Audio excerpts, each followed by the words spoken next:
Bonjour à tous et bienvenue dans Questions d'actualité. Ravi de vous retrouver pour 2h30 d'informations politiques et parlementaires. À 15h, nous suivrons ensemble les questions au gouvernement en direct bien sûr. À 16h, avec deux députés, nous en ferons le débrief en revenant bien évidemment sur les temps forts de cette séance. Et tout au long de l'émission, vous n'allez rien manquer de ce qui se passe à l'Assemblée avec notre dispositif. Ludovic Faux, vous êtes salle des 4 colonnes pour toutes les réactions politiques. Valérie Brochard, vous êtes au plus près de l'hémicycle pour des entretiens exclusifs. Et bien sûr, Daniel Sportiello depuis les tribunes pour l'interview politique à 14h50. Bonjour Daniel. Bonjour Marion. Alors tout à l'heure, je recevrai le député socialiste du Val d'Oise, François Pupponi. Le rendez-vous est pris, Daniel, à tout à l'heure. Au programme aujourd'hui, la loi Elan. Les députés poursuivent l'examen du projet de loi logement. Ils examinent le volet logement social, vente de HLM, fusion des bailleurs sociaux et contrôle des situations des locataires ont été actés. Les députés sont en surchauffe. C'est le constat de François de Rugy. Ils ont siégé 17 jours consécutifs, 80 heures par semaine, rien que dans l'hémicycle. Le président de l'Assemblée appelle le gouvernement à mettre de l'ordre dans l'ordre du jour. Et pour en débattre, j'accueille aujourd'hui Bruno Jambard. Bonjour. Bonjour. Vous êtes directeur général adjoint d'Opinionway. Bienvenue à vous.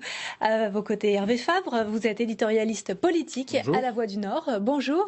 Et Sophie Dravinel, vous êtes grand reporter politique au Figaro en charge de la gauche. Bienvenue. 7e jour d'examen donc pour le projet de loi Elan. Aujourd'hui, les députés examinent le volet logement social. Hier, ils ont adopté la révision de la situation des locataires. Les explications de Loris Poichot.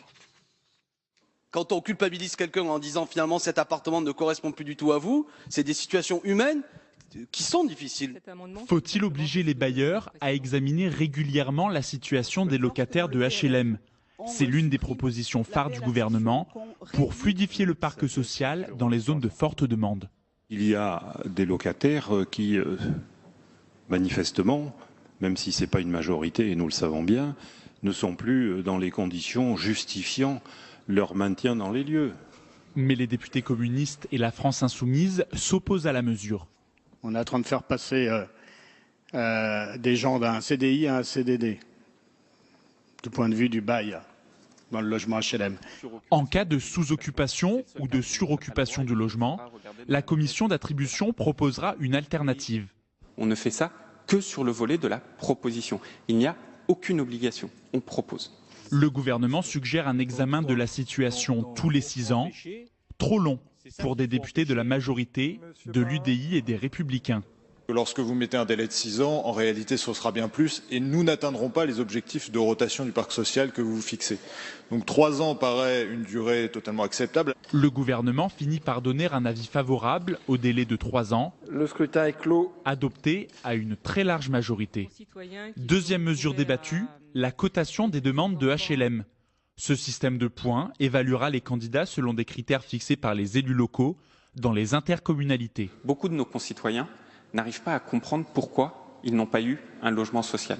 Et donc, c'est de mettre de la transparence en disant, aujourd'hui, il y a des cotations qui existent, on les rend publiques. Ça ne permet pas vraiment de répondre aux exigences de mixité sociale, avec une approche qui peut apparaître mécanique, qui n'a pas, je dirais, la souplesse de ce que pourrait être la prise en compte d'autres critères d'attribution. Malgré les oppositions, l'article a été adopté.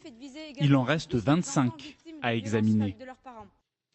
C'est une loi donc très large, au contour très large. Sophie Dravinel, sur le logement social, vous avez entendu l'opposition. A-t-elle dénoncé un risque de mise à mal du secteur ? Oui, c'est un risque et c'est en tout cas une dénonciation forte, claire, exprimée. Par l'opposition, toute opposition confondue, à gauche en tout cas. Je parle pour la gauche que j'ai particulièrement suivie puisque c'est le secteur dont je suis en charge. Et c'est une remise en cause non seulement de ça, mais de beaucoup d'acquis depuis 15-20 ans. Et en même temps, les arguments sont audibles de la majorité sur la question de savoir si oui ou non des personnes qui ne devraient plus avoir, qui ne rentrent plus dans les cadres de ces logements des cadres sociaux de ces logements doivent pouvoir continuer à y aller. Et on entendait Stéphane Peu disant la transformation d'un CDI en CDD. Alors effectivement, mais je pense que les choses ne sont pas aussi simples que ça. Et ce qui est dommage, c'est que dans ce cadre-là, les débats soient un peu réduits à des questions peut-être un peu idéologiques et que ce débat qui a un fond intéressant apparaisse encore comme un passage en force et que les idées ne puissent pas être exprimées de façon un peu plus équilibrée entre les uns et les autres. Bruno Jambard, justement, comment est perçue cette loi assez technique avec cette question centrale du logement social? Je pense que les Français n'ont pas du tout de vision pour le moment de la loi Elan. D'abord parce que, comme vous l'avez dit, elle est très technique. Ensuite parce qu'elle aborde des sujets très variés. Là, on parle du logement social, mais ça ne concerne pas que le logement social. Ce qui est certain, c'est que le logement, on le sait, est une préoccupation importante des Français. Qu'on est dans un pays où la difficulté pour se loger, pour beaucoup de catégories sociales, et pas seulement celles qui sont concernées par le logement social, mais aussi pour les classes moyennes, est importante. Alors, ça dépend aussi des zones géographiques, mais notamment, on va dire, dans les zones urbaines qui sont particulièrement tendues, et notamment en Île-de-France. Et donc, il y a des attentes qui sont assez fortes de ce point de vue-là, aussi bien sur le logement social, pour un certain nombre de personnes, de pouvoir mieux y accéder quand elles y ont droit, mais aussi sur le parc privé, afin de trouver des logements qui soient accessibles en fonction des revenus. On va poursuivre le débat dans un instant. Tout de suite, allons retrouver Valérie Brochard. Vous êtes en compagnie de Christelle Dubos, députée La République En Marche de Gironde. Exactement, Marion. Christelle Dubos, bonjour. Je le rappelle, vous êtes rapporteur du projet de loi Elan. Alors ce dimanche a été voté l'article visant à faciliter la vente de logements sociaux. Est-ce qu'il n'y a pas une forme d'hypocrisie à dire que les communes devront toujours viser le 25% d'HLM tout en autorisant ces organismes à vendre leurs biens? Alors sur la question de la vente, les communes sont en effet amenées à apporter leur avis et un avis simple sur la vente, en sachant qu'on a également adopté un amendement qui permet le droit de préemption des communes de façon à maintenir à minima un taux de vente sur leur commune et un droit de regard là-dessus. La vente des logements se fait via ce qu'on appelle une CUS, qui est visée par le préfet, sur lequel l'ensemble des acteurs et des organismes sont présents et se mettent d'accord sur la vente. Et l'objectif également, c'est de bien vérifier de la part du préfet qu'il n'y ait pas une commune qui vende trop de façon importante de logements et qui viendrait appauvrir, je dirais, un territoire au profit d'un autre. Donc on est vraiment sur favoriser, on n'est en aucun cas dans l'obligation de vendre, sur le fait de favoriser, avec un regard justement en termes d'équité sur l'ensemble des territoires. Alors, le gouvernement souhaite également regrouper les offices HLM. Pourquoi ? Alors un regroupement parce que, alors on parle bien de regroupement, on ne parle pas de fusion, donc les offices resteront sur leur territoire de proximité parce que c'est des choses qui nous ont été, entre guillemets, reprochées. On ne touche pas à ça, la proximité reste. Le regroupement, c'est regrouper par rapport à des missions et, je dirais, mettre en commun, mutualiser des missions, je dirais, communes, d'ingénierie urbaine, etc. Puisque est-ce que chaque organisme doit avoir sa propre ingénierie ou est-ce que le fait de mutualiser permet aussi de les faire travailler ensemble et d'avoir une vision et une cohésion sur un territoire donné. Revoir la situation des demandeurs d'HLM tous les 3 ans, c'était nécessaire, il fallait revoir cela? Alors, il nous a semblé important de l'inscrire dans la loi. Vous avez des organismes qui le font, de même, puisque c'est leur possibilité. Le fait de l'inscrire, c'est aussi permettre aux personnes qui ne demandent pas une révision de leur logement. Je pense par exemple à une famille qui se dit de toute façon c'est pas peine que je demande, j'aurais pas, je suis en suroccupation, c'est pas grave, je vis avec cette suroccupation ou cette sous-occupation. Le fait d'imposer, je dirais, ce regard-là permet aux gens de s'assurer que leur demande soit prise en compte. Et puis ça permet aussi à des personnes qui ne se posent pas les questions. Je pense à une personne, je dirais, âgée ou vieillissante qui a un grand logement et qui se dit je suis bien dans mon quartier, pourquoi changer, etc. Suivant le type de logement qui peut lui être proposé, elle peut se poser des questions en disant mais oui, peut-être je reste dans le même quartier, je serai sur un logement plus récent, peut-être qu'il sera plus adapté puisqu'on parle de logement évolutif aussi en lien avec le handicap. Nous voyons changer, évoluer, peut-être que ça permettra de répondre à mon besoin alors que si on ne lui avait pas proposé, elle n'aurait peut-être pas demandé sa demande de mutation. Alors justement, vous parliez du handicap, 10% de logements accessibles aux handicapés contre 100 avant. Est-ce que vous comprenez la colère des associations? Alors, je la comprends. Moi, ce que je voudrais simplement expliquer, c'est que en France, 70% du handicap ne se voit pas. Quand on parle de logement handicapé, il est adapté pour une personne en fauteuil roulant. Tout le monde n'a pas besoin d'un fauteuil roulant. Vous prenez une personne de petite taille, est-ce qu'il lui faut des toilettes rehaussées? Non. Si vous prenez quelqu'un qui est hémiplégique gauche et que sa barre de douche est à gauche, comment est-ce qu'elle fait? Donc on est vraiment sur du 100% évolutif. On a une population et une évolution de la société qui fait qu'on a un vieillissement, donc il faut le prendre en compte. C'est pas parce qu'on est vieillissant qu'on doit avoir un logement adapté en fauteuil roulant. Par contre, vous avez aussi des gens et des handicapés qui ont des problèmes visuels, qui ont besoin d'avoir de la lumière. Est-ce qu'il faut leur permettre d'avoir un appartement au rez-de-chaussée qui sera plus sombre qu'un appartement qui sera au 2e ou 3e étage avec de la lumière qui lui correspondra beaucoup plus. Donc on est vraiment sur un taux minimal de logements adaptés au handicap et c'est tout à fait normal parce qu'il faut prendre en compte le handicap, je dirais fauteuil et physique. Et puis après, vous avez 100% des logements qui seront évolutifs et adaptés à la situation de la personne. Merci beaucoup Christelle Dubos pour cet éclairage. Merci à vous Valérie Brochard. Hervé Favre, vous venez d'entendre Coralie Christelle Dubos défendre justement cet abaissement des normes handicap dans les constructions neuves. Faut-il y voir une remise en cause de la loi de 2005 sur le handicap ? De fait, il y a quand même un changement d'objectif quand même drastique, hein, puisqu'on passe de 100% à 10%. Alors avec beaucoup d'arguments qu'on peut recevoir, à savoir qu'effectivement, ce sont des travaux qui coûtent très cher. On n'est peut-être pas obligé de les faire dans tous les appartements. Il n'empêche que le réduire à 10% des appartements construits, ça contribue aussi à ghettoiser finalement cette population au rez-de-chaussée, parce que la députée parle du 2e ou du 3e étage. Encore faut-il qu'il y ait des ascenseurs, ce qui n'est pas le cas dans les immeubles de moins de 3 étages. Voilà, donc c'est un nouveau signal de recul par rapport à cette loi de 2005, où on avait déjà d'ailleurs différé des engagements d'accessibilité de tous les établissements recevant du public. Donc c'est quand même un signal négatif. Recul par rapport à la loi de 2005 sur le handicap. Est-ce qu'il y a un recul aussi par rapport à la loi SRU sur le taux de logements sociaux ? Écoutez, de fait, en entendant les arguments de cette députée, on entend que non, que les préfets seront à la commande, que les choses ne se passeront pas comme on le suppose, mais les suppositions parfois ont quelque chose de vrai, c'est-à-dire qu'il y a des objectifs qui sont fixés et les moyens qu'on donne pour que les objectifs soient effectivement réalisés. Là, si effectivement c'est avec ces ventes, on suppose bien que les HLM qui vont être vendus seront à leurs locataires, entendu, si on est là-dessus. Mais il y a aussi la question des privés qui vont racheter ces HLM, enfin les privés, les organismes, voilà, et pas les particuliers. Ce sera, on le suppose, dans des communes où ces HLM pourront être mises en valeur, et donc évidemment tout le monde pense au profit des uns et des autres, alors que jusqu'ici on avait le sentiment que l'État via les préfets avait avec cet objectif des 25% la main pour obliger les communes à construire ces HLM. Donc non pas que les textes disent cette insuffisance, mais laissent sous-entendre que la tendance va vers ça. Et c'est la même chose un peu pour les 10%.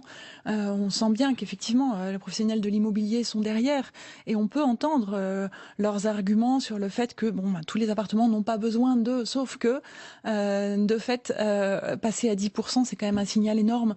Et là, j'ai le sentiment, si on voit les choses un petit peu plus largement, j'ai le sentiment que le gouvernement et la majorité passent en force, c'est ce que je vous disais tout à l'heure, et que ce passage en force qui fait suite, par exemple, à la loi agriculture, alimentation, qui est aussi, par exemple, sur cette loi Elan, dont on n'a pas parlé, par exemple, la question du rôle des architectes des bâtiments de France, qui est un point particulier. Mais c'est un point important parce que les architectes des bâtiments de France, sous des couverts techniques, leurs avis n'obligent plus, mais ne sont plus qu'une simple consultation. Est-ce que c'est une bonne chose? Est-ce que ça ne l'est pas? La question revient aux professionnels et pas à une journaliste. Mais il y a toujours le soupçon d'une remise en cause de quelque chose et de la protection. Alors évidemment, les gardiens du temple, du patrimoine ont parfois besoin d'être secoués, mais on a le sentiment quand même qu'il y a je dirais pas une quête du profit, mais c'est en tout cas ce que j'entends à gauche de façon très récurrente, très évidente. Et c'était évident sur la question du glyphosate, même si je glisse de sujet, mais on est un peu dans une une logique qui est la même. On entend cette question de vigilance par rapport à une libéralisation supposée par rapport à ces mesures. Voilà, et j'ai pensé à ça parce que Emmanuel Macron ce matin qui rencontrait les Bleus, là on est complètement ailleurs, mais il disait une bonne compétition, c'est une compétition gagnée. C'est assez énorme comme phrase. Et là, je prends un peu un rôle d'éditorialiste, mais c'est une bonne compétition, c'est une compétition gagnée. Et je pense que Coubertin ne serait pas tout à fait d'accord avec ça. Et le droit de préemption des maires qu'on présente comme justement une protection justement au basculement de tout ce secteur vers le privé, c'est quand même assez théorique parce que quand un maire sera en face de plusieurs centaines de logements en passe d'être vendus, je ne vois pas quelle commune aura les moyens de préempter et de résister. Oui. Allez, on va en venir justement, vous l'évoquiez, au rythme de travail des députés, des élus surchargés. Le président de l'Assemblée déplore lui-même le déroulement des débats, des semaines denses, des week-ends travaillés. Il appelle le gouvernement à mettre de l'ordre dans le programme législatif. Marie Labatte. Les députés travaillent trop. Voilà le constat que dresse François de Rugy ce matin. Entre les textes asile et immigration, agriculture et alimentation, le projet de loi logement et bientôt celui sur la formation professionnelle. L'agenda des débats parlementaires est selon lui trop chargé. Nous avons siégé ces dernières semaines 80 heures par semaine. C'est-à-dire que les députés devraient être 80 heures par semaine en séance, mais aussi en commission et aussi en circonscription. On voit bien qu'au bout d'un moment, ce n'est plus possible. Nous avons siégé 17 jours consécutifs non-stop. Là aussi, à un moment donné, ce n'est pas le fonctionnement normal d'une assemblée. Face à ce constat, le président de l'Assemblée nationale a donc proposé d'arrêter de siéger les week-ends. Une décision qui fait consensus, à droite comme à gauche. Quand pendant 15 jours de suite, vous siégez du lundi au dimanche, jour et nuit, est-ce que vous croyez que vous êtes en capacité de faire du bon boulot? Certainement pas. C'est vrai pour un journaliste, c'est vrai pour un médecin, c'est vrai pour un député. Il n'y a pas de surhomme, il n'y a pas de surfemme. Le calendrier est tellement mal foutu que tout tombe en même temps. Nous n'avons plus les moyens d'exercer correctement et de faire vivre correctement la démocratie, puisque la moindre des choses, c'est de pouvoir défendre des arguments, de développer des propositions et de défendre des amendements. La mesure devrait entrer en application pour ce week-end seulement. Pour autant, aucune autre séance dominicale n'a encore été planifiée jusqu'à la fin de la session parlementaire. Bruno Jambard, François de Rugy a entendu la surchauffe des députés. Les députés travaillent trop, ce n'est pas pourtant l'image qu'ils donnent dans l'opinion publique? Ce qui est un peu terrible dans ce débat, c'est qu'il y a ce que vivent les députés, ce qui peut être le débat vis-à-vis du gouvernement et du calendrier législatif. Et effectivement, comme toujours en début de quinquennat, on a des calendriers très chargés avec une session l'été, puis une première année avec beaucoup de textes. Et puis il y a ce que probablement voient les Français. Ce qu'ils voient, c'est souvent des hémicycles vides quand ils voient les images à la télévision. Et donc ils ont du mal à entendre ce discours-là. Et je crois que les parlementaires, de manière générale, même si ils peuvent tout à fait avoir raison sur le fond, devraient aussi avoir conscience de cela quand ils mettent ce type de débat sur la table. Je suis pas sûr que ce soit le moment réellement de mettre un débat sur la table sur le thème de les députés travaillent trop dans quand même une période où les institutions sont vraiment en difficulté et les parlementaires n'ont pas une cote très élevée auprès des Français.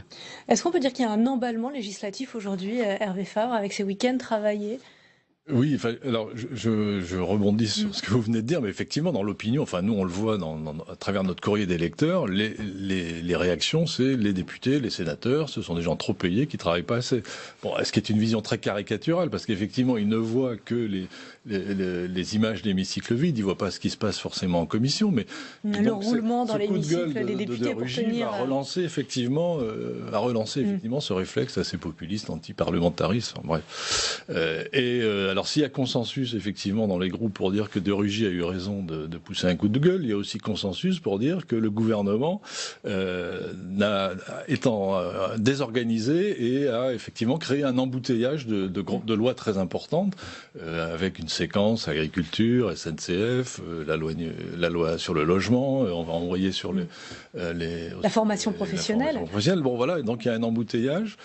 Et ce qui a amené effectivement l'Assemblée à siéger 17 jours sans interruption, alors qu'elle s'était un peu tourné les pouces pendant, pendant les 3 premiers mois. Alors on va poursuivre le débat, on va d'abord aller voir l'une des premières concernées. Valérie Brochard, vous êtes en compagnie de Clémentine Autain, députée de la France Insoumise de Seine-Saint-Denis. Absolument, Marion. Clémentine Autain, bonjour. Je le rappelle, vous êtes membre du bureau de l'Assemblée nationale. Alors François de Rugy, le président de l'Assemblée nationale, a déclaré ce matin qu'il veut mettre de l'ordre dans l'ordre du jour. Qu'est-ce que vous en pensez ?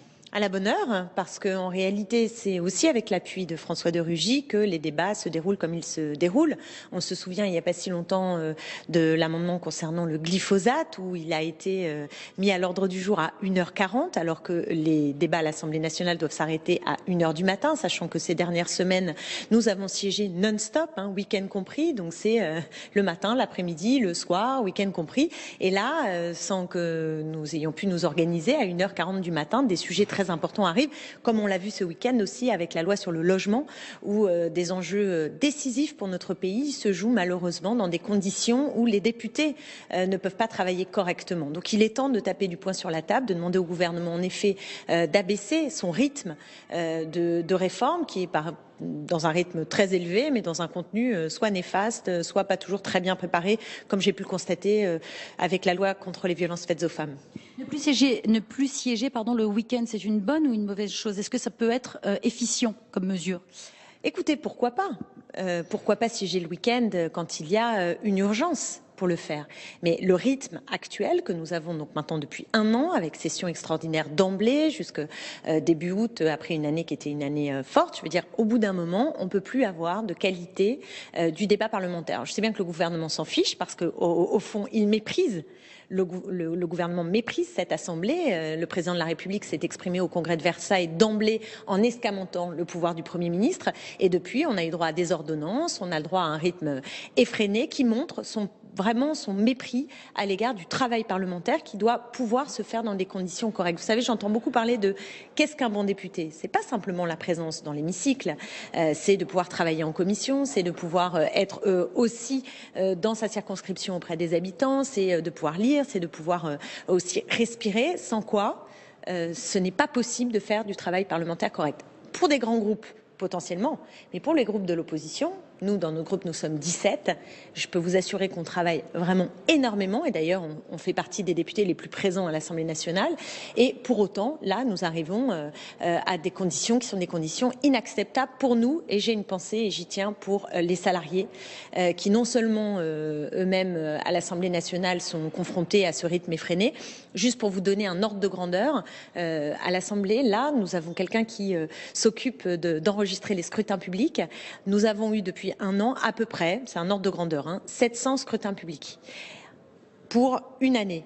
Sur la mandature précédente, sur 5 ans, c'était 1700 scrutins publics. Donc ça veut dire qu'on peut le prendre positivement. Il y a davantage d'enthousiasme avec aussi des députés qui ne cumulent pas les mandats, qui sont donc potentiellement plus présents. Et cette activité est bonne pour la démocratie, mais il faut que ça suive. Et quand on voit le rapport parlementaire qui a été, le rapport, pardonnez-moi, qui a été commandé par le président et remis en bureau, on a de quoi s'inquiéter parce que l'enjeu, c'est là de diminuer le nombre de fonctionnaires, c'est de saper encore les possibilités de travailler correctement pour ce magnifique service public de l'Assemblée nationale. Merci beaucoup, Clémentine Autain. Merci. Merci à vous, Valérie Brochard. Alors, Sophie Dravinel, les conditions normales d'exercice ne sont plus remplies aujourd'hui? Oui, alors effectivement, et moi, de ce que j'entends des députés, encore une fois plutôt à gauche, mais aussi à droite, outre le fait du travail le samedi et le dimanche, ce sur quoi je voulais revenir une seconde, c'est ce que disait Clémentine Autain sur les conditions de travail aussi. C'est-à-dire que c'est pas tant une question de samedi-dimanche que la crainte ressentie par certains députés de l'opposition, encore une fois de droite ou de gauche, des conséquences de la réforme institutionnelle et du rapport entre le gouvernement et l'Assemblée et le Parlement. Et donc la crainte qu'il y ait au Parlement une mise au pas par rapport à l'exécutif. Et ça, c'est très très intéressant. Et cette crainte-là, elle s'est vue par exemple sur la fake news, qui n'était pas un projet, mais qui était une proposition. Enfin, disons, qui était un projet transformé en proposition. Et au sein de la commission, il y a eu des articles qui ont été réécrits, des amendements qui avaient été déposés par des députés. Et ces amendements n'ont évidemment pas pu être pris en compte puisque les articles avaient été réécrits. Et ça, ce n'est qu'un tout petit exemple de ce qui peut se passer et qui fatigue les parlementaires parlementaires qui ont le sentiment d'être l'objet d'une forme de manipulation de la part de l'exécutif. Et je crois que certains considèrent le coup de gueule de François de Rugy ce matin un peu comme une façon de vouloir rassurer ses troupes, mais je ne suis pas sûre que ça trompe tout le monde, justement. Justement, Jean Bart, derrière, c'est la question de la réforme des institutions aussi qui se joue avec cette question de l'ordre du jour. Qui doit décider de l'ordre du jour à l'Assemblée nationale ? Oui, mais il y a une petite contradiction en fait dans le débat actuel, c'est-à-dire qu'il y a eu au moment effectivement de la question de la réforme institutionnelle, tout ce sujet autour du droit d'amendement, de sa limitation éventuelle et je dirais, du risque que ça faisait peser sur la démocratie. Avec le temps programmé qui est de plus en plus utilisé. Voilà. Et là, en même temps, on nous dit qu'on veut pas passer trop de temps. Enfin, il faut limiter le temps. Donc, 3400 amendements sur la loi. On voit bien que là, il y a une contradiction, alors qui pourrait se résoudre d'ailleurs de manière un peu différente, qui serait peut-être d'avoir moins de textes législatifs. On peut se demander si il est toujours nécessaire d'avoir autant de textes législatifs. On peut prendre un certain nombre de sujets sur lesquels il y a des textes qui reviennent très régulièrement tous les 2 ans, qui posent problème. Mais c'est vrai que je crois qu'il y a une réflexion plus globale en fait dans ce cadre-là, et ce coup de gueule est intéressant dans le cadre de la réforme institutionnelle sur quelle est la place du Parlement, quel est le rôle du Parlement. C'est un sujet qui est ancien dans la Ve République, en fait. Dans le fond, cette question de la place du Parlement et de son manque de poids ou manque de pouvoir face à l'exécutif, elle n'est pas nouvelle.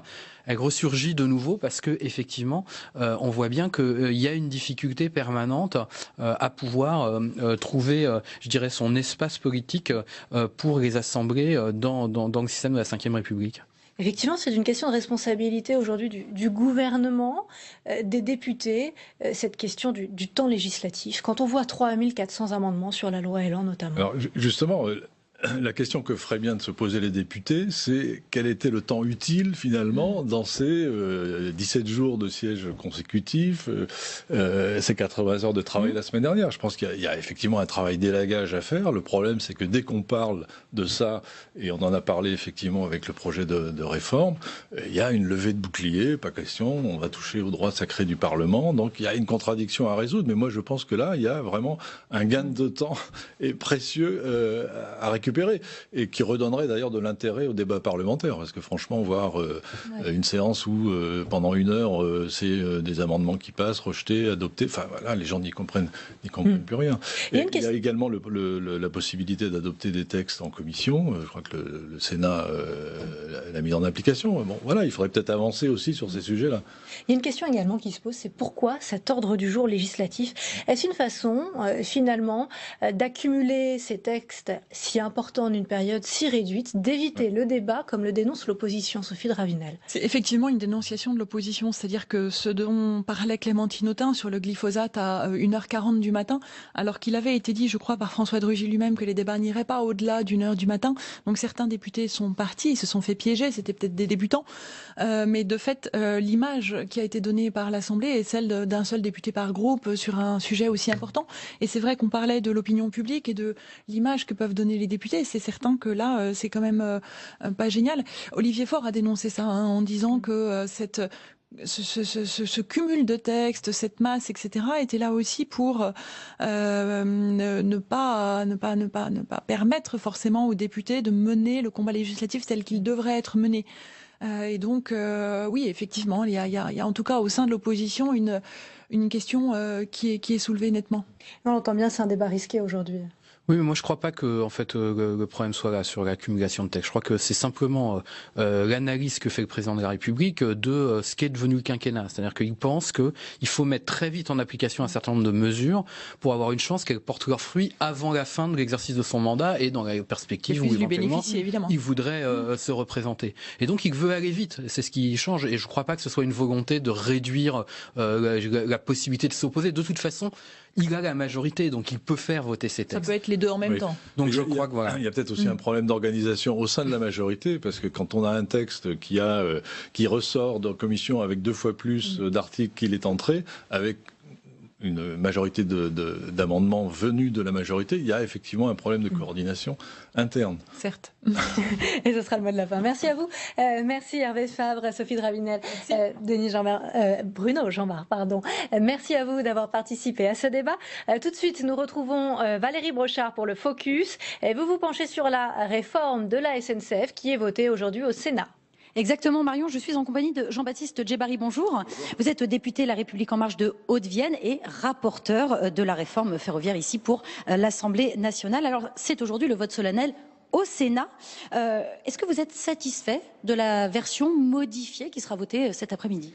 Vous savez que nous devons débattre du texte du Sénat la semaine prochaine en commission mixte paritaire. Donc le texte tel qu'il est aujourd'hui connu, il est assez équilibré, mais nous avons une douzaine de points à discuter la semaine prochaine pour, j'espère, parvenir à un consensus sur l'ensemble du texte. C'est-à-dire que pour l'instant, sa réécriture ne vous convient pas tout à fait? Il y a des avancées qui sont notables, notamment sur le cadre social des cheminots, l'élargissement du volontariat à l'échelle régionale. Il y a des choses qui sont vraiment très positives. Et puis il y a des choses sur la desserte du territoire, sur la dérogation aux régions, dont nous devrons rediscuter ensemble pour trouver des points d'atterrissage communs. Alors Elisabeth Borne a finalement accepté d'inscrire dans le texte noir sur blanc l'incessibilité du capital de la SNCF, empêchant donc toute privatisation. Est-ce que vous le regrettez ? Alors vous savez que dans le texte initial, en première lecture à l'Assemblée, nous avions inscrit que le capital du groupe public ferroviaire était intégralement détenu par l'État, ce qui voulait dire qu'il était incessible. Mais deux précautions valant mieux qu'une, nous l'avons, en tout cas la ministre l'a fait rajouter par la voix du Sénat, de manière à sortir de ce faux débat qui émanait ou émergeait dans l'espace public de la potentielle privatisation, ce qui n'a jamais été d'ailleurs ni l'intention, d'ailleurs du gouvernement certainement, de la majorité effectivement, mais d'aucun groupe politique, ni ici, ni au Sénat. Donc deux précautions valent mieux qu'une, c'est maintenant fait. Les sénateurs se targuent d'avoir introduit de nombreuses modifications d'ordre social. Est-ce que le Sénat serait plus à l'écoute des syndicats ? Les sénateurs font de la politique depuis longtemps et donc c'est encore la preuve, mais ce n'est pas gênant. D'abord parce que l'essentiel c'est que le texte porte des avancées concrètes pour les cheminots.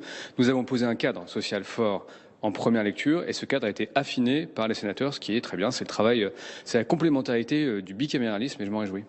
Une fois la loi votée, il sera temps d'arrêter la grève, a déclaré le sénateur et rapporteur du texte Gérard Cornu. C'est ce que vous espérez également ?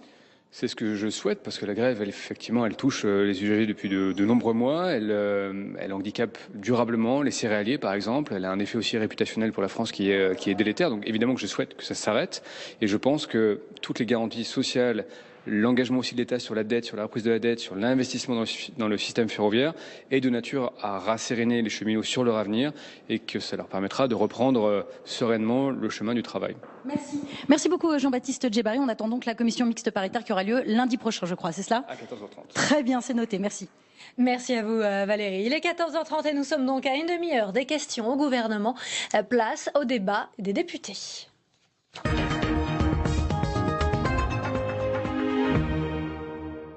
Et j'accueille aujourd'hui pour ce débat Joachim Pueyo. Bonjour, vous êtes député Nouvelle Gauche de l'Orne. Face à vous, une députée de l'Orne également, Véronique Louwagie. Vous êtes députée Les Républicains. Bienvenue à vous. Alors, nous allons bien évidemment débattre et analyser ensemble les questions qui vont être posées au gouvernement. Nous les découvrons avec vous, Ludovic Faux. Oui, alors d'abord du côté de la majorité, Marion, le groupe La République En Marche interrogera notamment le gouvernement sur les inondations liées aux orages, un sujet qui concerne évidemment de nombreux Français ces jours-ci. Par ailleurs, le groupe majoritaire posera plusieurs questions qui permettront aux ministres de faire la pédagogie de leur réforme. Il y aura donc par exemple une question sur le projet de loi relatif au logement qui est actuellement en débat à l'Assemblée nationale. Il y aura aussi une question qui portera sur la réforme de l'audiovisuel public dont la ministre de la Culture a présenté les grandes lignes hier. À noter que le groupe Modem posera également une question au gouvernement sur ce sujet. Et puis du côté de l'opposition, le groupe Les Républicains posera une question sur le pouvoir d'achat et la hausse du prix des carburants. Une autre question du groupe Les Républicains portera par ailleurs sur les inquiétudes qui pèsent sur le budget de la PAC. Et puis le groupe Gauche démocrate et républicaine posera lui une question sur la situation de l'hôpital en général et sur la situation de l'hôpital psychiatrique du Rouvray en particulier, puisqu'une grève de la faim est actuellement en cours dans cet établissement. Merci à vous Ludovic, on vous retrouve dans quelques instants. Car le gouvernement effectivement va être interpellé sur le pouvoir d'achat. Après des semaines de hausse, le prix du carburant connaît une accalmie, mais il impacte le budget des Français. Ce sera l'objet de la question de Pierre Watin, député Les Républicains de l'Oise. Il est en direct avec vous Ludovic. Oui, monsieur Watin, bonjour. C'est vous qui allez interroger le gouvernement sur cette question du pouvoir d'achat et sur la question de la hausse du prix des carburants en particulier. Qu'allez-vous demander concrètement au gouvernement ? Bonjour. Je vais demander au gouvernement ce qu'il compte faire pour nos compatriotes, parce qu'en réalité, le prix du carburant augmente sans cesse. Alors là, il y a la hausse du prix du pétrole, je suis d'accord, mais les taxes qui ont prévu d'augmenter jusqu'en 2021 vont continuer de grever davantage le pouvoir d'achat des Français qui ont besoin d'utiliser leur véhicule au quotidien, que ce soit à titre personnel ou pour leur travail. Et ça devient une charge qui s'accumule avec toutes les autres hausses que les Français ont pu subir depuis quelques mois. Et je pense que le gouvernement devrait réfléchir à la façon dont il taxe les Français sur le carburant. Par ailleurs, on nous a vanté l'argument de moins de CO2 dans l'atmosphère parce que le prix du carburant va augmenter. Aujourd'hui, on se rend compte que le prix du diesel augmente en même temps que le prix de l'essence. Donc personne n'a intérêt à acheter une voiture essence actuellement. Hier soir, j'ai fait le plein dans ma circonscription.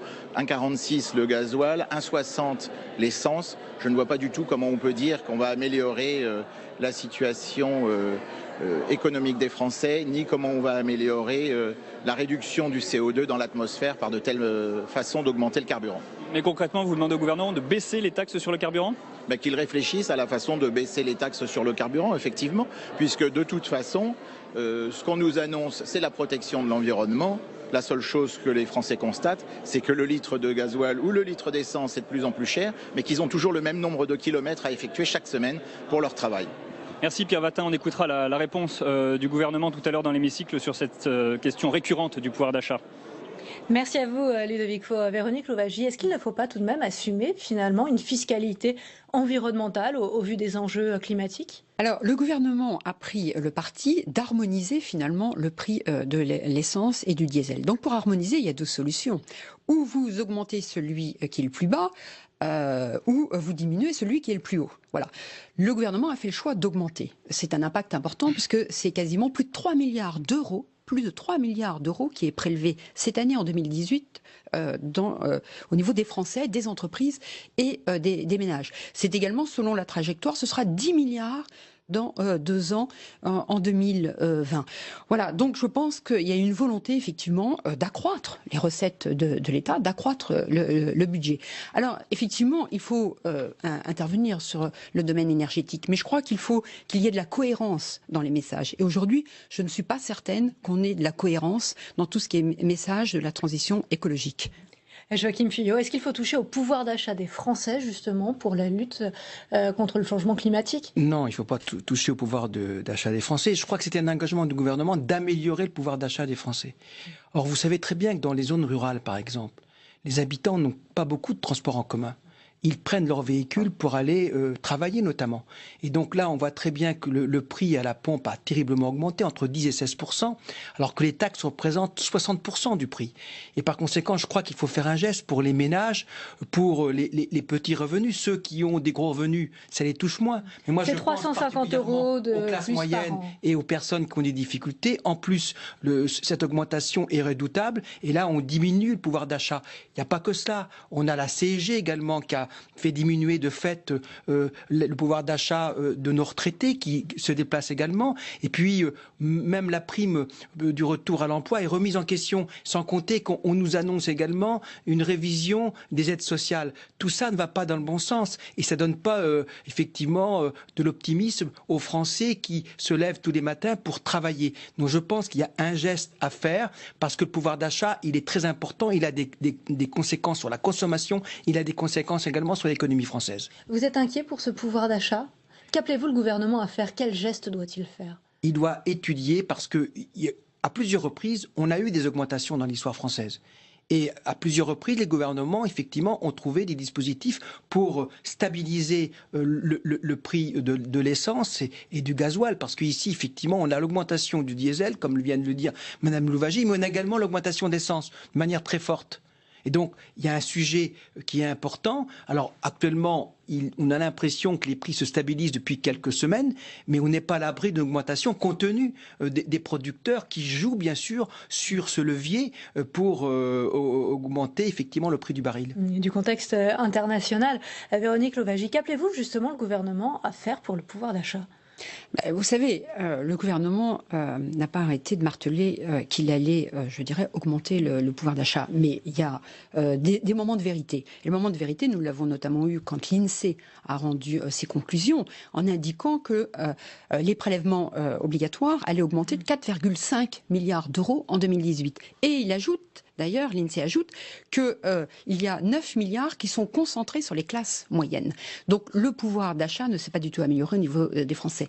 Le gouvernement a essayé de faire un tour de passe-passe d'ailleurs sur les revenus d'activité en indiquant que l'augmentation de la CSG allait être compensée par des diminutions de cotisations sociales, salariales, maladie et la cotisation chômage. Mais cette diminution s'effectue en 2 temps, en janvier et en octobre. Donc finalement, il n'y a pas compensation. Pour améliorer le pouvoir d'achat des Français, il faut aussi s'engager dans une diminution des dépenses publiques, ce que n'a pas du tout fait le gouvernement. Parce que si, à l'automne 2017, il indiquait initialement qu'il allait stabiliser les dépenses publiques hors inflation, il s'est engagé très vite dans une augmentation des dépenses publiques. Et le scénario d'avoir retenu l'augmentation de la CSG n'était pas le bon scénario. Nous l'avons dénoncé au niveau des Républicains. Il fallait diminuer les cotisations sociales patronales, les charges sociales sur les salaires pour aider la compétitivité des entreprises, pour relancer la machine économique, la croissance qui déjà stagne en France. Aide aux entreprises plutôt qu'aux ménages. Oui, parce qu'en relançant, je dirais, l'aide aux entreprises, vous incitez à l'emploi, vous relancez aussi l'emploi et vous faites en sorte que la balance du commerce extérieur, qui est catastrophique, parce que aujourd'hui nous continuons à importer, parce que nous ne produisons pas en France. Donc il faut relancer la production en France pour aussi redonner du travail aux Français. Et en redonnant du travail aux Français, on participe au pouvoir d'achat. Joachim Pueyo, la suppression de la taxe d'habitation pour 80% des foyers, le remboursement des frais dentaires, d'optique ou l'augmentation du minimum vieillesse, de l'allocation adulte handicapé, tout cela, ça ne suffit pas, tout cela, ce n'est pas en faveur du pouvoir d'achat. Ce sont des augmentations qui sont indispensables, d'autant plus que l'inflation reprend. Parce qu'on ne le dit pas assez, l'inflation. Elle est de 2%. Et oui, elle est plus importante que les années précédentes. Donc ça me paraît tout à fait logique d'augmenter ces prestations. Mais ça ne va pas suffire. On parle effectivement des classes moyennes, mais je pense également aux étudiants. Je pense également à l'APL, qui aura des conséquences également sur le pouvoir d'achat des jeunes ménages. Sans compter qu'on a diminué toutes les aides à l'emploi, et ça a des conséquences localement sur le monde associatif, sur les collectivités également locales. Donc c'est un sujet majeur qui est important parce que les habitants voient concrètement que leur pouvoir d'achat diminue. Alors concernant la taxe d'habitation, est-ce qu'elle était juste? Elle n'était pas juste. Moi, je ne suis pas contre systématiquement la taxe d'habitation, qui est un impôt qui n'a pas été bien calculé par rapport aux assiettes, mais la réforme qu'on a tenté de faire il y a une vingtaine d'années n'a pas pu aboutir. Mais par contre, comment cette taxe va être compensée pour les collectivités locales? Est-ce qu'on va augmenter, par exemple, le foncier bâti? Si on augmente le foncier bâti, et alors le gouvernement s'est engagé à dire non, mais c'est les collectivités qui peuvent prendre ces décisions. On va toucher des personnes qui ont épargné toute leur vie, qui ont acheté, par exemple, leur résidence, et on va augmenter le foncier bâti. J'y suis absolument contre. Donc, moi, j'attends concrètement la manière dont l'État va compenser la taxe d'habitation pour les collectivités locales. On dit on va peut-être donner aux collectivités des taxes que touche actuellement l'État. J'attends concrètement, parce qu'effectivement, si l'État a moins de recettes, comment elle pourra effectivement réussir à honorer les dépenses des services publics qui sont quand même indispensables? Moi, je pense à la santé, je pense aux services publics des hôpitaux, je pense à l'ensemble des services publics. Donc, on a un sujet majeur. Je sais que c'est difficile, je sais que c'est compliqué, mais dans la mesure où le gouvernement s'est engagé à renforcer le pouvoir d'achat de ceux qui ont des activités, eh bien, moi, j'attends concrètement les décisions qui seront prises. Et pour l'instant, effectivement, les résultats ne sont pas à la hauteur de ce qui avait été indiqué. Et je pense également aux retraités, Parce qu'on a touché les retraites pour des personnes qui ont travaillé pas 35 heures par semaine, qui ont travaillé 40, 45 heures, qui n'ont pas eu 5 semaines de congés payés, mais qui ont œuvré toute leur vie. Ils ont eu quelquefois 15 jours, 3 semaines de congés payés. Et là, on augmente une taxe qui, pour moi, n'est pas juste. On vous a entendu, on écoutera la réponse du gouvernement dans quelques instants. Hier, Françoise Nyssen a dévoilé les axes de la réforme de l'audiovisuel public et des incertitudes demeurent. Ludovic Faux, vous êtes en direct avec Aurore Berger, la députée La République En Marche des Yvelines, qui va interroger le gouvernement sur les ambitions de cette réforme. Oui, Aurore Berger, c'est vous qui allez interroger le gouvernement sur cette réforme de l'audiovisuel public. Concrètement, qu'allez-vous demander à la ministre de la Culture, Françoise Nyssen ? On a eu des annonces importantes hier de la part de la ministre de la Culture sur l'engagement de la réforme de l'audiovisuel public. C'est une réforme qui intéresse les Français, c'est leur quotidien, leur télévision, leur radio. Moi, je veux avoir des réponses sur les modalités précises de la mise en œuvre de la réforme. Quand est-ce qu'on aura aussi des changements qui seront perceptibles pour l'auditeur ou pour le téléspectateur ? Alors, il y a des zones d'ombre dans ce qu'a présenté hier Françoise Nyssen, concernant notamment la gouvernance, concernant le financement de l'audiovisuel public. Est-ce que vous attendez aussi des précisions éventuellement sur ces sujets-là ?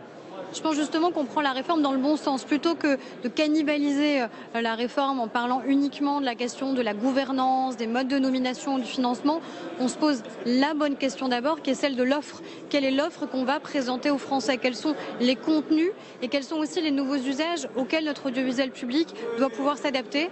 Donc c'est dans ce sens-là aussi que j'orienterai ma question. Alors, il y a peut-être des économies à faire dans l'audiovisuel public, néanmoins des programmes de qualité, ça coûte forcément un peu cher. Est-ce que l'objectif de cette réforme, c'est d'abord de faire des économies ou de permettre aux Français d'avoir de meilleurs programmes, une meilleure information ? L'objectif, c'est d'abord de correspondre à une demande forte des Français d'exigence de qualité de service public sur l'information, sur la création. On sanctuarise évidemment la question du budget de la création. J'entends les inquiétudes, par exemple, dans le secteur de l'animation, avec la possible disparition de France 4. Donc je les rassure, évidemment, les moyens qui sont mis en place au sein de France Télévisions pour le secteur de l'animation sont sanctuarisés. On pourra les réallouer aussi sur d'autres chaînes. Donc voilà. On est d'abord là pour faire une télévision et une radio de qualité pour les Français et qui correspondent à l'ensemble de leurs demandes. Merci Aurore Berger, députée La République En Marche des Yvelines. Merci à vous Ludovic Faux. Véronique Louwagie, votre première réaction à ces premières annonces, suppression de France 4 sur le canal herdien, sans doute le même sort pour France O. C'est ainsi qu'on va rationaliser France Télévisions ? Écoutez, moi j'ai été très déçue parce que nous attendions une grande réforme audiovisuelle. C'est ce que il nous avait été annoncé. Finalement, j'ai l'impression que la montagne accouche d'une souris. En dehors de quelques annonces, la suppression de France 4, un axe vers la jeunesse, vers le numérique. Effectivement, il y a plein de zones d'ombre. Je crois que c'est vous qui avez employé ce mot. Rien sur la gouvernance, c'est quand même un sujet essentiel. Rien sur la réforme du financement. Rien sur la redevance. On sait que, par exemple, la question de la redevance est une question qui intéresse les Français, puisqu'aujourd'hui, seuls les Français qui disposent d'un téléviseur payent cette redevance de 139 €. Or, c'est vrai que la télé numérique a pris de l'importance. Donc, il y a une vraie question d'égalité. Est-ce qu'il faut faire payer tous les citoyens en prenant en compte la télé numérique ? Voilà, donc je pense qu'il y a plein d'éléments. Et c'est vrai qu'aujourd'hui, il y a beaucoup d'incertitudes. Il y a de l'inquiétude, d'ailleurs, avec ce qui a été énoncé au niveau des éléments régionaux. C'est vrai que si on peut se réjouir de donner de la place à l'information régionale, je suis c'est plutôt 2 à 6 favorable. heures sur France 3. Voilà, je crois que c'est un bon élément. En tout cas, au niveau de mon territoire, j'ai plutôt bien réagi. Mais maintenant, c'est vrai que comment va s'effectuer cette fusion, même si dans un premier temps, la ministre indiquait qu'il n'y aurait pas forcément de fusion entre France Bleu et France 3. Voilà, il y a de l'inquiétude qui est générée. Donc, effectivement, je crois que de faire des annonces comme ça, sans forcément donner le détail ou simplement avec des grands contours, bon, je ne pense pas qu'on fasse avancer la machine. Vous êtes déçu, vous aussi, Joachim Pueyo, par ces annonces ? Je suis déçu. Et, bon, je ne peux pas dire que je suis déçu, je n'ai pas vu la réforme, donc je suis plutôt inquiet. Mais moi, je trouve que c'est toujours des attaques qui ne sont pas fondées. Lorsqu'on dit que le service public audiovisuel n'est pas de qualité, il est de qualité. Moi, je regrette des émissions de France 3, de France 2, de France 4, de France O. Il est de grande qualité. Alors, quel est l'objectif ? S'il s'agit de faire une économie forte, il faut le dire clairement. Ce sera 300 millions d'euros d'économie. Le fait, par exemple, de dire on va renforcer les émissions régionales, j'en suis favorable, on va multiplier par 3. Mais si on multiplie par 3 les créneaux, ça veut dire qu'il faudra plus de moyens, il faudra plus de personnel, puis dans le même temps on nous dit on va rapprocher France Bleu de France 3. je suis quand même inquiet. Que veut dire ce rapprochement? Est-ce que France 3 va absorber France Bleu? C'est une question qu'on doit se poser. Quant à France O, je pense qu'il faudrait peut-être demander l'avis de nos concitoyens d'outre-mer. Ils seront Parce consultés qu'actuellement, sur en cette outre-mer, il y a pas mal de difficultés. Si en plus on leur dit que France O va changer ou on va modifier cette chaîne qui est quand même très écoutée dans les départements d'outre-mer, mais également en métropole, on écoute régulièrement. Je crois que c'est des émissions très intéressantes. Donc moi, je dis qu'on a un service de qualité de public qui est de qualité. Il faut plutôt le renforcer, qu'il y ait une réforme. On n'est pas contre les réformes, mais moi j'attends avec précision le contenu de cette réforme au niveau des financements et au niveau également de la gouvernance. Pour l'instant, on nous lance une réforme et on nous dit qu'on va la voter en 2019, c'est-à-dire dans un an. Donc j'attends avec impatience cette réforme qui intéresse quand même beaucoup de Français. Est-ce qu'il y a un risque de plan social à France Télévisions, notamment Véronique Louwagie? France Télévisions, c'est 3,9 milliards d'euros de ressources publiques et elle devrait économiser près de 300 millions d'euros. Alors écoutez, je pense que moi j'ai le sentiment que la réforme n'est pas prête, que la ministre a fait une annonce parce qu'elle s'était engagée à présenter une réforme avant l'été, mais très sincèrement d'ailleurs en annonçant une date de report d'examen d'un texte en 2019, je pense que le gouvernement n'est pas prêt.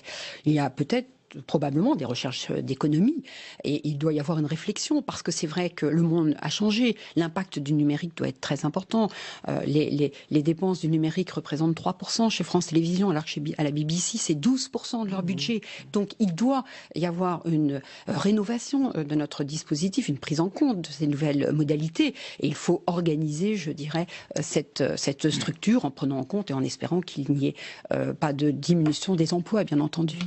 Un mot rapidement sur ce plan social, est-il à craindre, Joachim Pueyo? Bien sûr, on va le craindre parce que je pense que dans cette réforme, il y aura effectivement le budget qui va aller en diminution, même si on annonce 150 millions d'euros par an pour le numérique, qui est une bonne chose d'ailleurs. Il faut renforcer le numérique, c'est indéniable, notamment les jeunes sont dans le numérique, etc. Mais il ne faudrait pas qu'on débouche sur un plan social qui va déstabiliser effectivement le service public audiovisuel français, qui est quand même de qualité. Tout le monde le reconnaît, il suffit de comparer avec les autres pays européens. Et moi, je suis attentif également à France 3, parce que ce sont des chaînes pour lesquelles les habitants de notre territoire, nous sommes dans l'Orne tous les deux, et les habitants sont très attachés à France 3. Et moi, je serai très attentif. Je ne souhaite pas qu'on démantèle France 3. C'est pas prévu. Le gouvernement a donné des assurances. J'en prends acte, tout simplement. Sur ce réseau régional. Merci à vous. Merci Joachim Pueyo, Véronique Louwagie d'avoir participé à ce débat. Nous sommes maintenant à moins de 10 minutes des questions au gouvernement. Place à vous, Daniel, et à votre invité. Quant à moi, je vous retrouve à 16h pour le débrief. Merci Marion, bienvenue dans les tribunes de l'Assemblée nationale. Bonjour à toutes, bonjour à tous. Mon invité aujourd'hui est le député socialiste du Val d'Oise, François Pupponi.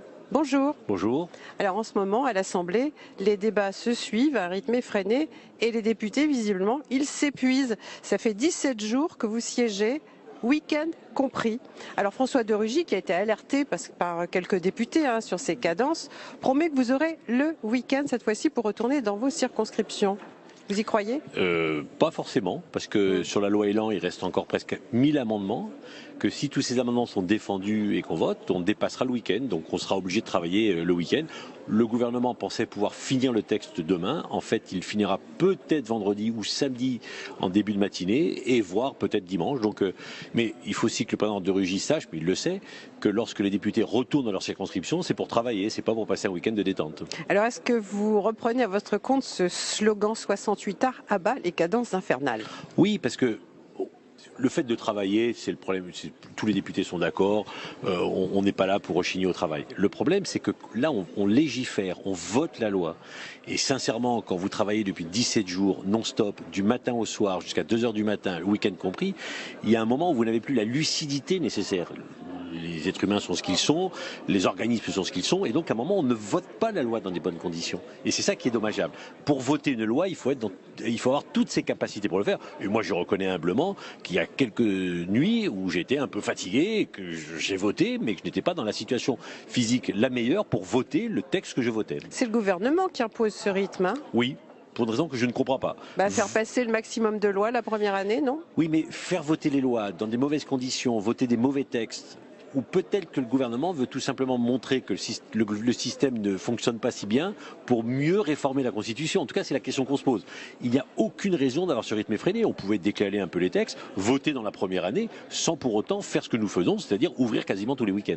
Alors ce rythme effréné, on le retrouve un petit peu dans la loi sur le logement, dite loi Elan, qui est en débat actuellement, puisqu'il a été décidé qu'il y aurait un temps programmé, donc limité à 50 heures de débat.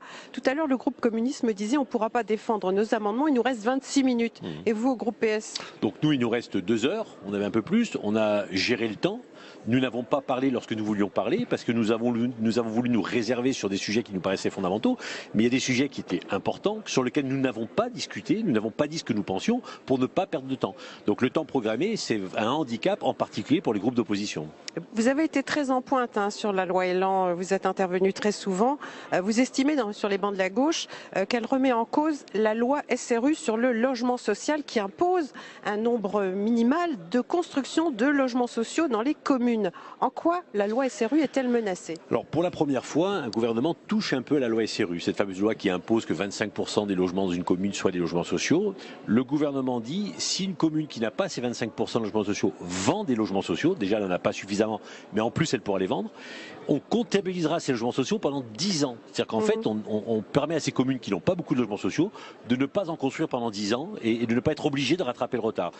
Et nous avons peur que les députés de la majorité déposent des amendements qui aillent encore plus loin. Donc nous sommes extrêmement inquiets sur cet article fondamental qui a permis quand même à la France de construire des logements sociaux et de lutter contre le ghetto. Alors le principe imposé par le gouvernement, c'est de multiplier par 5 la construction, la vente des logements sociaux, passer de 8 000 à 40 000, ce qui fait que ça fait rentrer de l'argent dans la caisse des bailleurs sociaux et ça permet de reconstruire du logement social. Sur le principe, tout le monde est d'accord. Nous n'avons jamais été opposés à la vente du logement, en particulier aux occupants. Que les Français deviennent des propriétaires est une bonne chose. Donc nous étions pour, mais sauf que la règle actuelle fait que seulement 8 000 Français deviennent propriétaires tous les ans, ce qui est beaucoup. Le gouvernement veut passer à 40 000. C'est quasiment impossible. Donc pour pouvoir arriver à ce chiffre, eh bien, ils ont fait ce que nous avons contesté et condamnons, c'est qu'ils permettent à des sociétés privées d'acheter en bloc des immeubles entiers de logements sociaux. Donc les logements qui ont été financés par les Français vont être vendus à des sociétés privées qui, eux, vont faire soit des bénéfices, soit des plus-values importantes, soit revendre à des marchands de sommeil. Donc le risque de spéculation immobilière. Risque de spéculation et à terme, risque d'aggravation du ghetto puisque ces sociétés qui vont acheter vont revendre à des marchands de sommeil dans certains cas. Et donc il y aura encore plus de marchands de sommeil qu'il y en a aujourd'hui. Alors normalement, le vote est prévu pour le 12 juin. Lundi. Vous pensez que si vous partez en week-end, vous, les parlementaires, vous arriverez à boucler le débat? J'ai un petit doute, c'est-à-dire que si, par exemple, un groupe demande un scrutin public sur tous les amendements, nous ne serons même pas prêts pour voter lundi. Enfin, quand on est à un texte où il reste plus de 1000 amendements, soit on bâcle le travail pour finir, et c'est pas du bon travail législatif, soit on fait du vrai travail législatif, et ça peut durer bien après lundi. Alors vous avez été pendant 20 ans, maire de Sarcelles, dans le Val d'Oise, dans la banlieue parisienne. Donc il y a une phrase de Christophe Castaner qui doit vous interpeller, puisqu'il a dit que lui, dont La République En Marche, dont il est le patron, va soutenir les listes conduites par des maires socialistes et républicains aux prochaines élections municipales. C'est un acte de bienveillance ?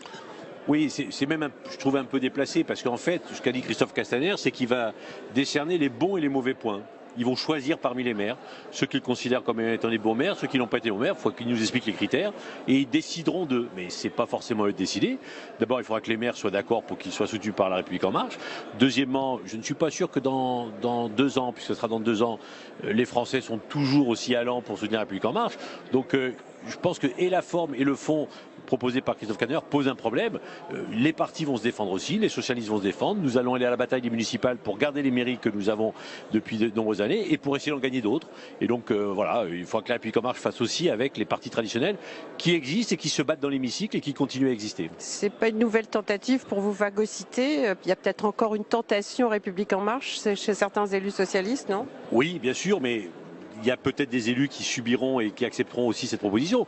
Moi, je considère depuis longtemps que La République En Marche a mis en place un aspirateur. En fait, ils aspirent comme ça les élus les uns après les autres et ils essaient de gagner des élus qu'ils ne peuvent pas gagner directement dans les urnes en recrutant parmi ceux qui sont déjà élus. Ils vont continuer pour les municipales. Certains, je l'espère, résisteront. D'autres, malheureusement, nous le savons, subiront peut-être ces pressions et accepteront de rejoindre La République En Marche. Je voudrais un mot sur ce jeune Tunisien, Mohamed Latrousse, qui a sauvé en 2015 des enfants des flammes dans le Val d'Oise, votre circonscription. Il était sans papier. Il n'est plus menacé d'expulsion. Son acte d'héroïsme vient d'être reconnu par la préfecture qui lui avait pourtant refusé un titre de séjour. C'est une bonne chose? Oui, mais combien y en a-t-il qui ont eu des actes héroïques? Combien y en a-t-il qui ont été exemplaires et qui ne l'ont pas régularisé? Si on considère que ceux qui sont exemplaires sur le territoire national doivent être régularisés, eh bien il faut mettre des critères et effectivement ceux qui ne posent pas de difficultés doivent être régularisés. Le faire que parce qu'un a eu la chance d'être filmé sur un balcon et qu'il a sauvé un enfant, que ça a ému le public, que le président de la République le reçoive, mais s'il commence à devoir recevoir tous les personnes réfugiées ou tous les étrangers qui sont en situation régulière et qui font les choses exceptionnelles pour la France, il va passer de temps à recevoir beaucoup de gens à l'Élysée parce qu'il y a beaucoup de ces étrangers qui sont des gens exemplaires et qu'il faut aussi régulariser. Donc il a voulu faire, je pense, un coup de communication, mais vous verrez que beaucoup sortiront pour dire mais moi aussi j'ai fait ça, moi aussi j'ai fait ça, et où commence-t-on et où s'arrête-t-on? Il y avait l'exploit de Mamoudou Gassama quand même qui était avant, et ça faisait pas un peu un poids et deux mesures? Ben voilà, mais le problème c'est qu'il y a ceux que l'on sait, que l'on connaît, et puis il y a ceux qui ne se font jamais connaître, mais qui font des choses exemplaires, qui tous les jours s'occupent de leurs concitoyens, s'occupent des personnes, sauvent des personnes, mais qui ne s'en vantent pas, parce que comme ils sont en situation régulière, ils considèrent que s'ils s'en vantent, ils peuvent être renvoyés à la frontière. Et donc, soit on met ce critère-là, on légifère et on dit voilà, quelqu'un qui fait un acte héroïque sera régularisé et on le fait automatiquement. Mais le faire comme ça en fonction de la pression médiatique me paraît pas être une bonne solution. Et puis, est-ce que c'est vrai qu'il y a des travailleurs immigrés, pas sans papier d'ailleurs, qui font un peu le shopping de l'asile en France? Non, sincèrement non. Comme l'a dit la ministre. Je pense que les propos qui ont été tenus à la fois par le ministre et la ministre ne sont pas dignes. Oui, il y a des réfugiés qui essayent de sauver leur vie, sauver la vie de leurs enfants et de trouver un avenir pour leurs enfants.